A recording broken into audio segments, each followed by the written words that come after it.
Holy crap! The city is being attacked. Being attacked by what? By that. You will all be destroyed. Be destroyed by who? By me. The, passive voice monster. Oh no, not you again. I always knew this day would come. Brady, wait, what is that thing? Stepped on a fire hydrant. Gosh darn it, this is a bad time for my mech suit to be in the shop. This'll have to do. Brady, what is that thing out there? That is the passive voice monster. Let's just say he and I have some history. And this time, I'm gonna settle the score. Okay, so you've seen this thing before. But tell me, what is passive voice? Well, I thought you'd never ask. We don't think about it very often, but there are actually two ways to write verbs in a sentence. We call them active voice and passive voice. Active voice is just normal. Everyday speech. 99% of everything you say is in active voice. But when we sit down to write, especially when we write essays, the passive voice monster likes to come to town and start making us say weird things.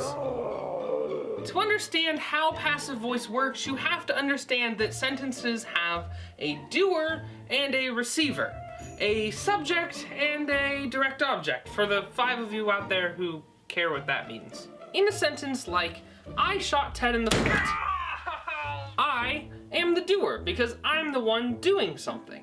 Ted is the receiver because he received that bullet. And shot is the verb because that's what I did.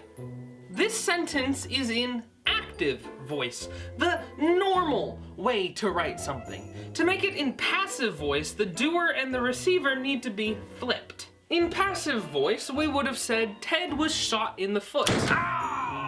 By me. Ted is still the receiver and I am still the doer. But the order has been flipped because in passive voice, the receiver comes before the doer. It's crazy. Instead of saying, Jeff stood on the table, you'd say, the table was stood on by Jeff. Instead of, I went to the store, you'd say, the store was went to by me. It's crazy to talk like that, and passive voice needs to just go away already. So much fun is being had by me.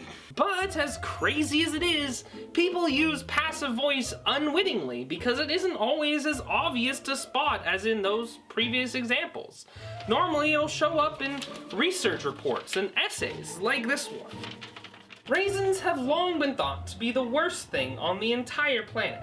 500 kids from different backgrounds were given raisins as a snack, but the offering was refused by all of them. When asked why, it was said to be largely due to the fact that the raisins were thought to be chocolate chips until their lies were revealed. That entire passage is in passive voice. And because it's in passive voice, it's hard to understand. Because it's hard to understand, we tend to think that it sounds like a smart person wrote it, but actually, I wrote it. And even I think it sounds stupid. It's long, overcomplicated, and it messes with your mind because you expect it to be in active voice because you can reasonably expect something to be because most people are smart enough not to use it. Humans, no harm can be done to me by your military. That monster is out there destroying our city and, more importantly, our writing. So how do we stop it? First of all, we need to understand how to tell when the passive voice monster is rearing its ugly head in our writing. There are 3 ways we can do this. First of all, look for the word by near any of your verbs. If you see it, then it's probably in passive voice. If something is being done by someone, then the doer and receiver have been flipped. Another way to spot the monster is to look at the verbs. Was shot, were believed, have been thought. These all have something in common. They start with a form of to be, was, were, is, will be, etc. When a verb starts with a form of to be, then it's in passive voice. Simple as that. But sometimes it's really hard to spot passive voice, because the monster likes to kill the doers in the sentence. Only the receiver will survive his rampage. It's as if I were to say Ted was shot in the foot. Brady, find a new example. I don't have to say who shot him, because in passive voice, the doer is usually dead. You can tell when the passive voice monster has killed the doer in your sentence by adding the phrase, by the passive voice monster. If you can add this phrase and still have the sentence make sense, then you know for a fact that your sentence is in passive voice. Let's take another look at our report about raisins. We can find that the passive voice monster has killed all but one of the doers, and he is hiding in there all over the place. Raisins have long been thought By the passive voice monster. to be the worst thing on the entire planet.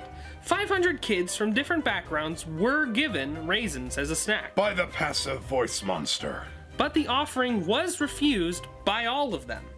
When asked why, it was said By the passive voice monster. to be largely due to the fact that the raisins were thought to be chocolate chips, By the passive voice monster. until their lies were revealed. By the passive voice monster. Wherever you can add that phrase, it means the passive voice monster is hiding. And if you ever want to fix the sentence and put it back into active voice, you need to figure out who the monster has killed and replaced. Once we know who the subject is supposed to be, we can reverse the order of the doer and receiver to put the sentence back into active voice, like it's supposed to be. Everyone has long thought that raisins are the worst thing on the entire planet. We gave 500 kids from different backgrounds raisins as a snack, but they all refused the offering. When asked why, the children said it was largely due to the fact that they thought the raisins were chocolate chips, until they revealed the cookies' lies. It's despicable. Seeing that monster kill all of those doers, hiding their bodies and ruining the sentence. It's gone on long enough. The only way to save our writing once and for all is to kill the passive voice monster, and I'm gonna do it.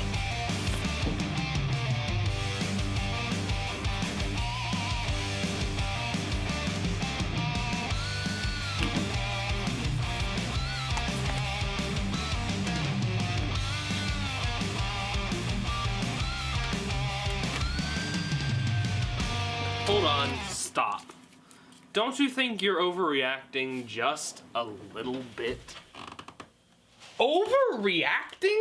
Ted, you have no idea what this thing is capable of! This is the end of the line, monster! You're too late, Brady. Your paper has already been ruined. Ruined by who? By me. And now your paper will be given a D+ by your professor.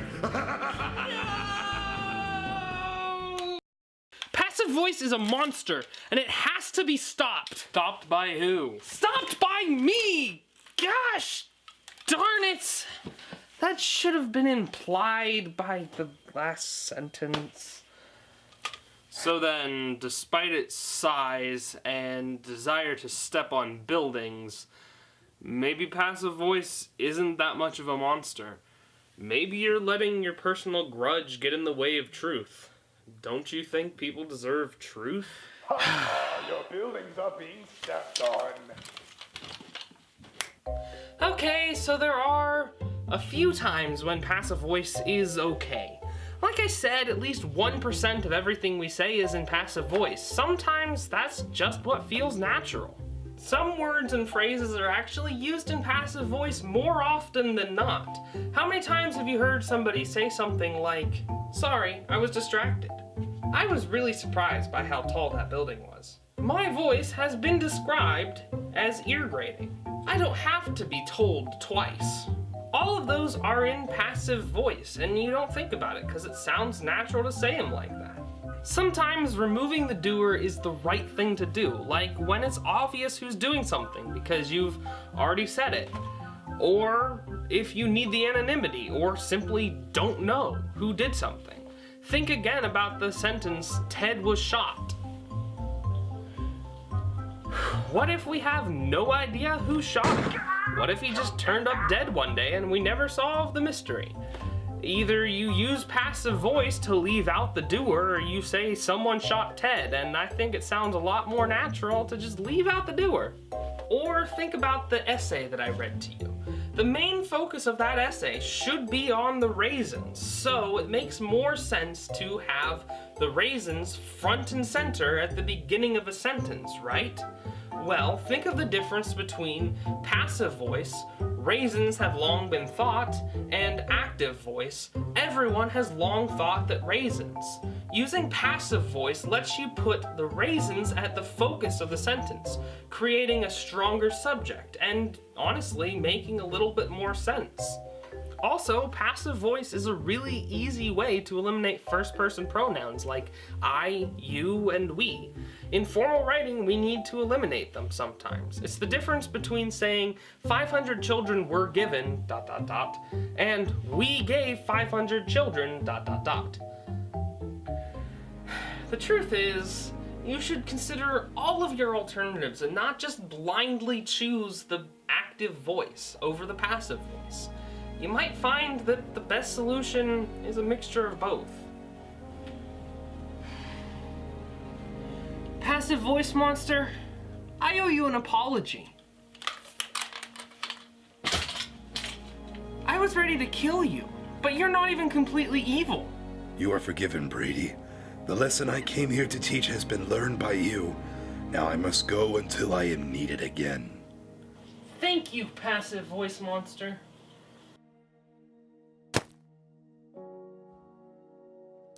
You know, I've sure learned a lesson today. Not to shoot your brother unnecessarily and to think of better examples. Nah, the passive voice might not be the best option, but it's okay as long as it's used in small doses, and you consider the alternatives first. Passive voice really isn't a monster. You just stepped on a hospital. Yes, it did. You want to change your opinion about him? Too late now. Show's over.